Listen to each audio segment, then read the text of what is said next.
Walton smart fridge presents TVS ইনসাইডে আপনাদের সবাইকে স্বাগত জানাচ্ছি। আমি আবুল কাশেম।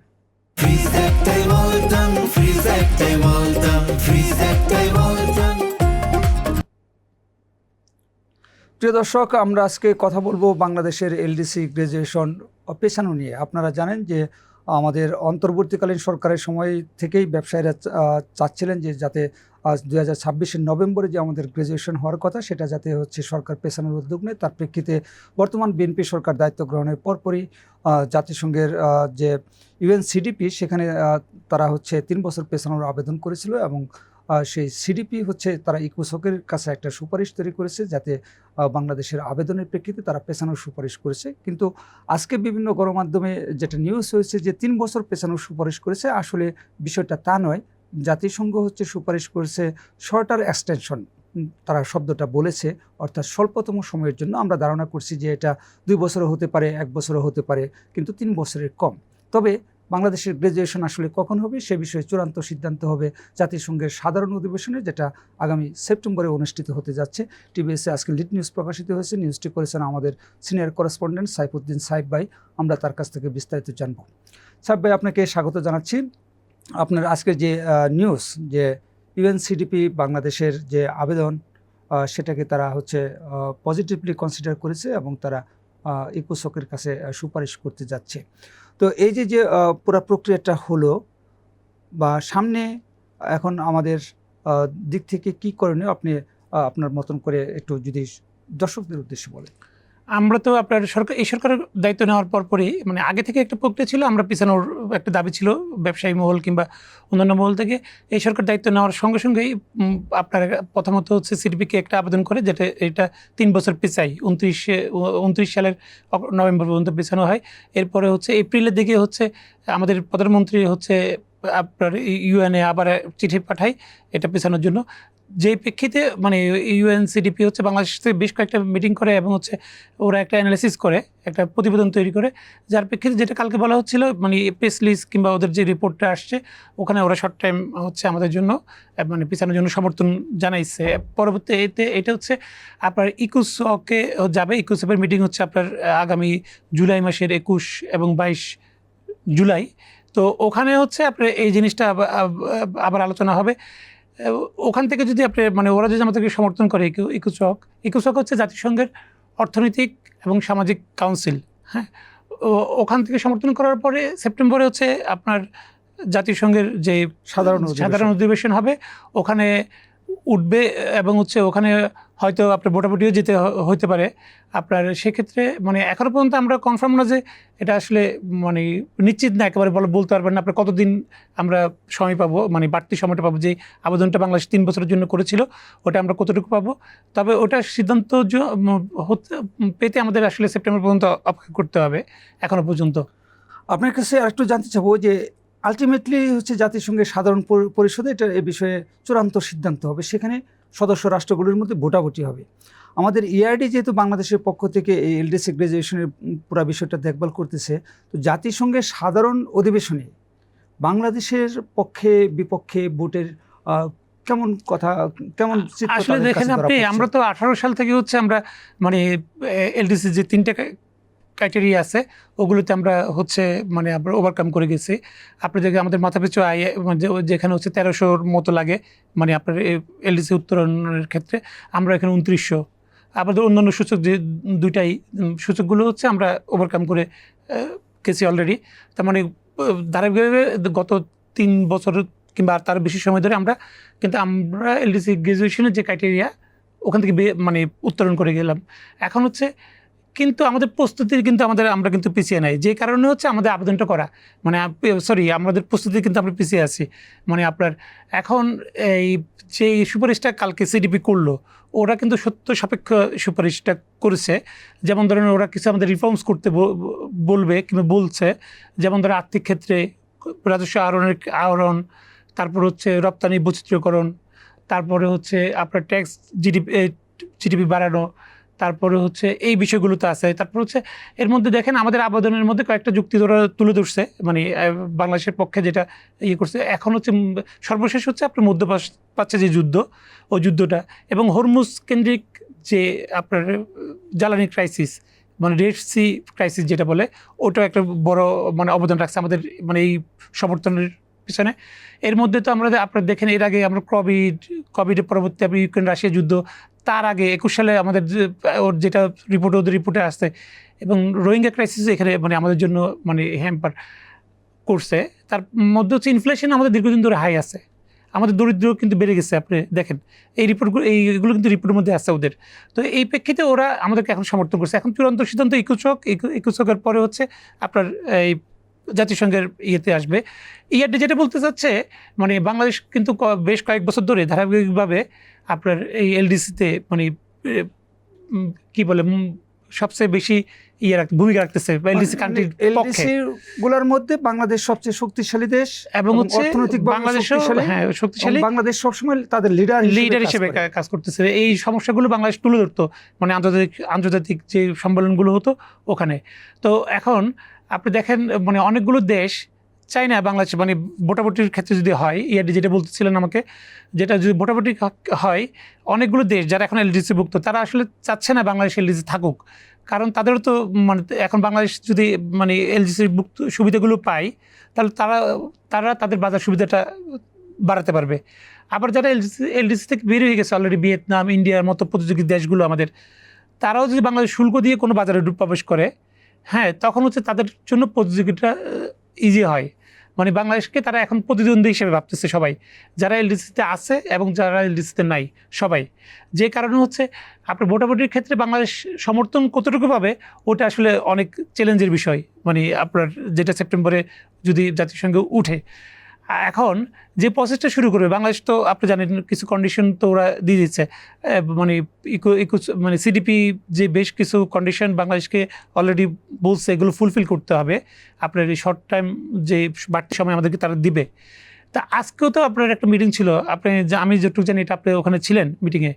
তো আপনি যদি এটা দর্শকদেরকে একটু বলেন মানে বাংলাদেশের পরবর্তী প্রক্রিয়াটা কী হবে এবং বাংলাদেশ কোন কোন শর্তগুলো কেমনভাবে পূরণ করতে হবে, এক্ষেত্রে সিডিপির বক্তব্য কী, বাংলাদেশের বা পদক্ষেপগুলো কেমন হবে, কৌশলগুলো কেমন হবে, ওটা যদি আপনি একটু বলেন দর্শক। আচ্ছা, ধন্যবাদ আপনাকে। প্রিয় দর্শক, আমাদের সাহেব ভাই যেটা বলছিলেন যে বাংলাদেশকে যে হচ্ছে এলডিসি গ্রাজুয়েশন পেছানোর জন্য যে হচ্ছে আপনার ইউএনসিডিপি যে সুপারিশ করছে, এটা হলো শর্ট টাইমের জন্য, এবং এটা হচ্ছে ইকুসকের কাছে তারা তাদের এই রিপোর্ট সহ তাদের এই সুপারিশটা পাঠাবে। হয় অলরেডি পাঠাইছে গতকালকে, অথবা হচ্ছে আগামী 2-1 দিনের মধ্যে পাঠাবে। তো পাঠানোর পরে আপনি যেটা বলছিলেন যে জুলাইয়ের 3rd উইকে ইকুসকের একটা মিটিং আছে, সেই মিটিংয়ে যদি ইকুসক হচ্ছে বাংলাদেশের এই বিষয়টাকে তাদের রেজলিউশনের মধ্যে যদি আনে, তো আনার পরে তারা এটা হচ্ছে ইউএনজিতে পাঠাবে।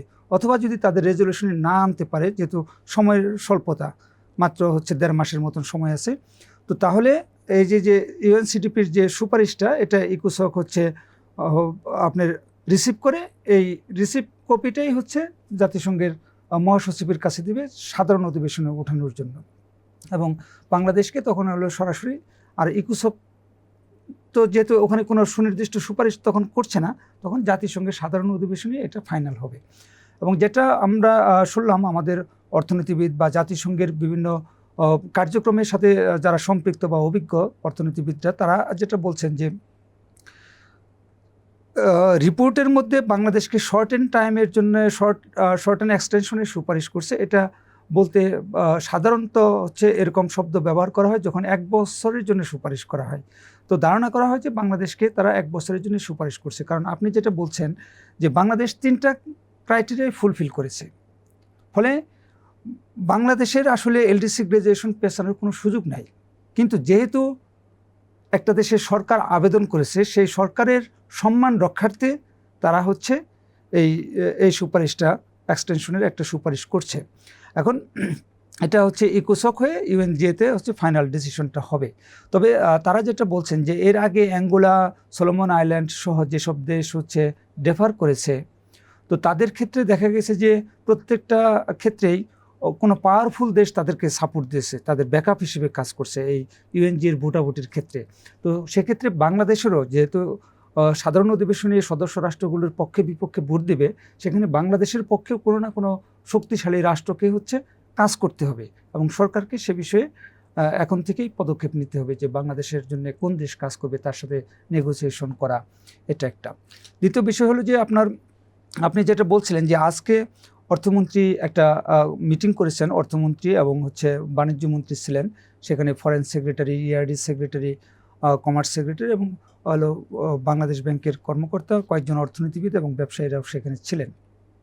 সেখানে সরকার 27টা অ্যাকশন প্ল্যান বা কমিটমেন্ট ইউএনসিডিপিকে দিয়েছে। তো সেই কমিটমেন্টগুলি আছে যে আমরা এটা করব ওইটা করব। যেমন আর্থিক খাতে তারা হলো শৃঙ্খলা নিশ্চিত করবে, আমাদের ব্যাংকিং খাত তো খুব খারাপ অবস্থায় আছে, রাজস্ব আহরণ বাড়ানো, ম্যাক্রো ইকোনমি স্ট্যাবিলিটি, তারপর গুড গভর্নেন্স, এই ধরনের 27টি পয়েন্ট সেখানে আছে। এগুলো লক্ষ্য থাকবে, মানে আমি কোন সময় এগুলো সময়ের মধ্যে কি পরিমাণ কিংবা লক্ষ্যটা কি হবে, কতদিনের মধ্যে বাস্তবায়ন করতে হবে? এখন এটা যে এই টাইম ফ্রেমটা সেখানে উল্লেখ নাই। এখন যে সরকার এগুলি কনসার্ন মিনিস্ট্রি যার যেটা কাজ তাদেরকে পাঠাবে এবং তার কাছ থেকে সময় নিয়ে এই টাইম ফ্রেমটা নির্ধারণ করবে। এবং আপনি জানেন যে এই কমিটমেন্টগুলো ইউএনসিডিপিকে ফর্মাল চিঠিতে দিতে হবে এবং সরকার সেটা চেষ্টা করবে আগামী 15 দিনের মধ্যে দিতে। এবং এই যে কমিটমেন্টগুলি করলো সেইগুলি বাস্তব, খালি কমিটমেন্ট করলে তো হবে না, একটা দৃশ্যমান অগ্রগতিও দেখাইতে হবে। এই সেপ্টেম্বরের যে ইউএনজিএ আছে তার আগে দৃশ্যমান অগ্রগতি দেখাইতে হবে যে হ্যাঁ আমরা আন্তরিকভাবে এইসব কাজ করতেছি বা করার চেষ্টা করতেছি।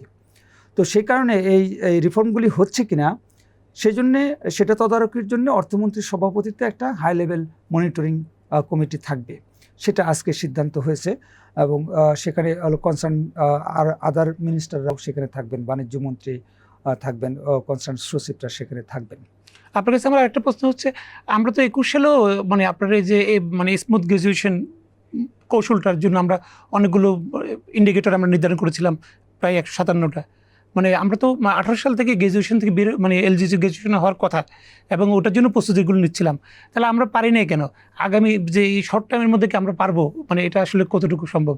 দেখেন, এই একই কোশ্চেন আমি একজনের সাথে আজকে কথা বলছি যিনি এই প্রক্রিয়াটার সাথে সম্পৃক্ত। তো উনি বলছেন যে এই একই ধরনের কোশ্চেন বর্তমান যিনি পররাষ্ট্রমন্ত্রী ডক্টর খলিলুর রহমান, ওনাকে জাতিসংঘের পক্ষ থেকে করা হয়েছিল যে আপনারা 10 বছরে যে সংস্কারগুলি করতে পারেন নাই বা প্রস্তুতি নিতে পারেন নাই, আগামী 1, 2 বা 3 বছরের মধ্যে সেই প্রস্তুতি কীভাবে নেবেন, বা 3 বছর পরে যে আপনারা আবার আসবেন না যে ভাই আমাদের আরও 3 বছর পিছায় দাও, আমরা পারি নাই, তার গ্যারান্টি কী? তো এখানে ডক্টর খলিলুর রহমান তাদেরকে যেটা বলেছেন যে এই আগামী 3 বছরও বর্তমান সরকারই ক্ষমতায় থাকবে, ফলে এই সরকারের আসলে 3 বছর পরে আর এই কথা বলার মতন মুখ থাকবে না। ফলে তারা পর্যাপ্ত প্রস্তুতি হোক বা না হোক 3 বছর পরে, বা জাতিসংঘ এখন আমাদেরকে যে সময়টা দিবে সেটা 1 বছর, 2 বছর, 3 বছর যাই হোক, সেই সময়ের পরে বাংলাদেশের গ্র্যাজুয়েশন হবে। এবং এখানে কিন্তু আমি একটা জিনিস বলে রাখি যে বাংলাদেশের কিন্তু আপনি যেটা বলছেন যে 3টা ক্রাইটেরিয়াতেই ফুলফিল করা এখন পর্যন্ত, ফলে বাংলাদেশের গ্র্যাজুয়েশন পেছানোর কিন্তু কোনো সুযোগ নাই বা ছিল না। কিন্তু যেহেতু সরকার আবেদন করছে তার সম্মানার্থে ইউএনসিডিপি এই রিকমেন্ডটা করছে, এবং এটা যে একটা পলিটিক্যাল মার্সি বাংলাদেশ এখানে পেয়েছে। এবং আপনি জানেন যে কোনো দেশকে যখন এই ধরনের সুবিধা দেওয়া হয় তখন বলা হয় যে ওই দেশের নিয়ন্ত্রণের বাইরের কোনো ঘটনা, সেটা প্রাকৃতিক দুর্যোগ হোক অথবা যেমন ধরেন আমরা যেটা জানি কোভিডের সময় প্রত্যেক দেশের জন্য 2 বছর করে বাড়তি সময় দিয়েছে, কিন্তু বাংলাদেশের ঘটনাগুলো কিন্তু ডোমেস্টিক। এখানে ইআরডি তাদের চিঠিতে লিখছে যে সরকার বদল হয়েছে, তার মানে এটা আমার ইন্টারনাল পলিটিক্যাল ইস্যু, ফলে এটা জাতিসংঘের বিবেচনায় আসার কথা না। কিন্তু তারপরেও যেহেতু একটা সদস্য রাষ্ট্র আবেদন করেছে তার সম্মানার্থে এটা দিচ্ছে। এবং বাংলাদেশের আপনি জানেন যে এই প্রস্তুতিটা কেন? প্রস্তুতিটা যে আমরা যখন গ্র্যাজুয়েশন করে ফেলবো তখন আমাদের অনেক সুবিধা কাট হবে। আমরা এখন এলডিসি হিসেবে যেসব সুবিধা পাই, আমরা এলডিসি হিসেবে শুল্কমুক্ত রপ্তানি সুবিধা পাই, তখন এটা থাকবে না। আমরা শুধু ইউরোপে 3 বছরের জন্য পাবো, অন্যগুলা সব বাতিল হয়ে যাবে। তার মানে আমাদের ট্যাক্স দিয়ে সেখানে এক্সপোর্ট করতে হবে, আমাদের কম্পিটিশন সক্ষমতা কমে যাবে, আমাদের কম সুদে ঋণ পাওয়ার সুযোগটা বন্ধ হয়ে যাবে। আমরা অনেক টেকনিক্যাল অ্যাসিস্ট্যান্স পাই এলটিসি হিসেবে বিদেশ থেকে, তখন সেগুলি পাবো না। আমরা আন্তর্জাতিক বিভিন্ন সংস্থার আমাদের চাঁদা কম দিতে হয় যেহেতু আমরা এলটিসি গরিব, সেই কারণে তখন আমি একটু বলতে চাচ্ছিলাম, আপনি দেখেন এই অঞ্চলে, আমাদের দক্ষিণ এশিয়া অঞ্চলে, মানে নেপাল যদি বের হয়ে যাচ্ছে, নেপাল তো মানে নেপাল প্রসঙ্গে একটু আমি বলি যে নেপাল অলরেডি জাতিসংঘের যে ইউএনসিডিপি সেখানে অলরেডি তারা ডেফার করার জন্য আবেদন করেছে, তারা চিঠি দিয়েছে, কিন্তু আমরা নেপালের চেয়ে আগে আছে, আমাদের অ্যাসেসমেন্টটা হয়ে গেছে, নেপালের এখনো অ্যাসেসমেন্ট হয় নাই। হ্যাঁ, নেপালও অলরেডি আবেদন না, করেছে। আমার প্রসঙ্গ হচ্ছে এখানে আপনার মনে করেন এই যে এলডিসি থেকে বেরোনো তো একটা সম্মানের জায়গা। আর নেপাল যদি বের হয়ে যায় কোনোভাবে, তাহলে এই অঞ্চলে আমরা এবং হচ্ছে আফগানিস্তান, আর কোনো দেশই নেই আমাদের সাথে, এবং মালদ্বীপও কিন্তু বেরিয়ে গেছে। তার মানে আমাদের একটা মর্যাদাপূর্ণ জায়গায়, মানে আসলে এলজিডি থেকে বেরোনোটা আসলে যৌক্তিক। মানে একটা যেহেতু মানে আপনার আমরা কতদিন গরিব থাকবো, মানে বিষয়টা হচ্ছে এরকম, আমরা এলসি কতদিন থাকবো, যেহেতু আমাদের ক্রাইটেরিয়াগুলো অনেকদিন ধরে আমরা মানে ওভারকাম করে গেলাম, ফুলফিল করে গেলাম, তারপরে আমরা থাকবো। এটা তো আসলে মানে ইয়ের প্রশ্ন, মর্যাদারও প্রশ্ন। আপনি ঠিকই বলছেন যে এলডিসিগুলোর মধ্যে বাংলাদেশ অর্থনৈতিকভাবে সবচেয়ে শক্তিশালী। এবং আজকে আপনি দেখেন যে এবছর WTOর যে মিনিস্ট্রিয়াল কনফারেন্স হচ্ছে আপনার ক্যামেরুনের রাজধানী শহর বাংলাদেশের অনেক মফস্বল শহরের চেয়েও অনুন্নত, কিন্তু তারা কিন্তু হচ্ছে এলডিসি না, তারা হচ্ছে ডেভেলপিং কান্ট্রি। ফলে এবং আপনার মনে আছে কিনা যে প্রয়াত অর্থমন্ত্রী সাইফুর রহমান যখন অর্থমন্ত্রী ছিলেন, তখনও তিনি কিন্তু বলছেন যে বাংলাদেশে এলডিসি থাকার মতো না, কিন্তু এলডিসিতে থাকলে আমাদের কিছু সুবিধা আছে, সেজন্য আমরা আসি।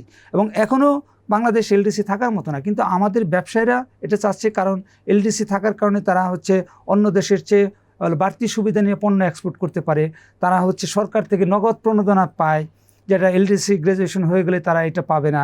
তারপরে তারা হচ্ছে আরও অনেক সুযোগ সুবিধা পায়, এই সব সুযোগ সুবিধাগুলি পাবে না। এই কারণে ব্যবসায়ীরা তাদের পার্সোনাল ফাইন্যান্সিয়াল ইন্টারেস্টের জন্য পুরো দেশটাকে হচ্ছে গরিবের স্বীকৃতির খাতায় নামটা তারা রাখতে চাচ্ছে। এবং যেহেতু এখন অর্থনৈতিক একটু দুর্বলতা আছে, আমাদের সরকার অর্থনীতিটাকে একটু হচ্ছে গুছায় নিতে চাচ্ছে, সে কারণে সরকারও হচ্ছে একটা সময় যদি এডিশনাল পায়, সরকার এটাকে পজিটিভলি দেখছে। না, খুবই ভালো, গুরুত্বপূর্ণ বিষয়। আপনি কি দর্শকদের জন্য মানে একটু করে বলবেন, মানে এলডিসি থেকে মানে আমরা বের হয়ে গেলে মানে আমরা তো কিছু সুবিধা হারাবো। যেমন ধরেন আমি যেটা এখানে আপনাকে অ্যাড করতে চাচ্ছি, ওটা হচ্ছে আপনার যেটা বলা হচ্ছে বৈদেশিক অনেকগুলো সংস্থার যে ঋণগুলো, টেকনিক্যাল সাপোর্টগুলো হারাবো। যেমন ধরেন আপনি ইআরডি থেকে যেমন ধরেন একটা উদ্যোগ নেওয়া হচ্ছিল, এরকম আমরা একটা বাংলাদেশ ডেভেলপমেন্ট ফান্ড করতে পারি কিনা $20 বিলিয়ন, যেটা হচ্ছে বিশ্বের অনেক দেশে এই ধরনের উদাহরণ আছে, যেটা হচ্ছে ওখান থেকে মানে আপনার মানে ঋণ হিসাবে উন্নয়ন প্রকল্প কিংবা উন্নয়ন কার্যক্রমগুলো নেওয়া হবে। তো এই ধরনের কোনো পরিকল্পনা সরকার হয়তো বা সামনে নিবে। আপনি আমাদেরকে শুধু একটু বলবেন যে কি মানে এই যে মানে প্রস্তুতিটা, আমরা ইউরোপের বাজার এখন নতুন নতুন বাজার এবং জাপান মানে কিংবা অনেকগুলো দেশের সাথে আমাদের নতুন নতুন বাজারের একটা সুযোগ আছে, ওই বাজারগুলো ধরার জন্য কিংবা এই বাজারগুলো যাওয়ার জন্য মানে আপনার এলডিসি ওগুলোতে সরকারের এখন কৌশলটা কী হবে?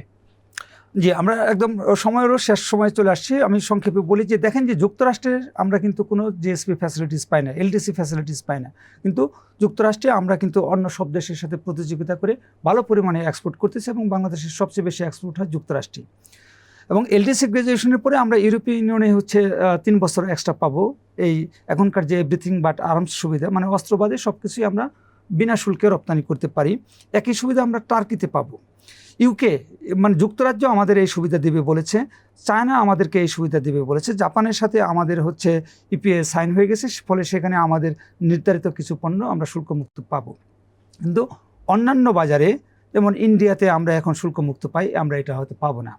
তো ইন্ডিয়ার সাথে যদি আমরা বাইল্যাটারাল যে একটা হচ্ছে সেপা এগ্রিমেন্টের কথা আছে, সেটা আওয়ামী লীগের সময় অনেক দূর আগাইছিল, পরে আর আগায় নাই, সেটা যদি হচ্ছে কনক্লুশনে আসে এবং দুই দেশ যদি চুক্তি স্বাক্ষর করে, তার আন্ডারে আমরা পাবো। বাংলাদেশ হচ্ছে এই এলডিসি গ্র্যাজুয়েশনের পরেও যাতে প্রধান বাজারগুলিতে যাতে শুল্কমুক্ত সুবিধা পায়, সেজন্য এফটিএ করার প্রস্তুতি নিচ্ছে এবং অনেক দেশের সাথে আলোচনা চলছে। আপনি জানেন যে দক্ষিণ কোরিয়া, সিঙ্গাপুর, ইন্দোনেশিয়া, এদের সাথে আমাদের আলোচনা চলছে, এবং ইউরোপীয় ইউনিয়নের সাথেও আমাদের একটা এফটিএ করার আলোচনা চলছে। কারণ যদিও আমরা হচ্ছে 29 এখন যদি হচ্ছে 26 সালে গ্র্যাজুয়েশন হলে 29 সাল পর্যন্ত পাবো, আরও 1 বছর পাইলে ওখানে 1 বছর বাড়বে, এভাবে বাড়বে। কিন্তু তারপরে আমাদের জিএসপি প্লাস সুবিধা পাওয়ার সুযোগ আছে ইউরোপীয় ইউনিয়নে, বা তারপরেও আমরা যাতে হচ্ছে ডিউটি ফ্রি এক্সপোর্ট করতে পারি।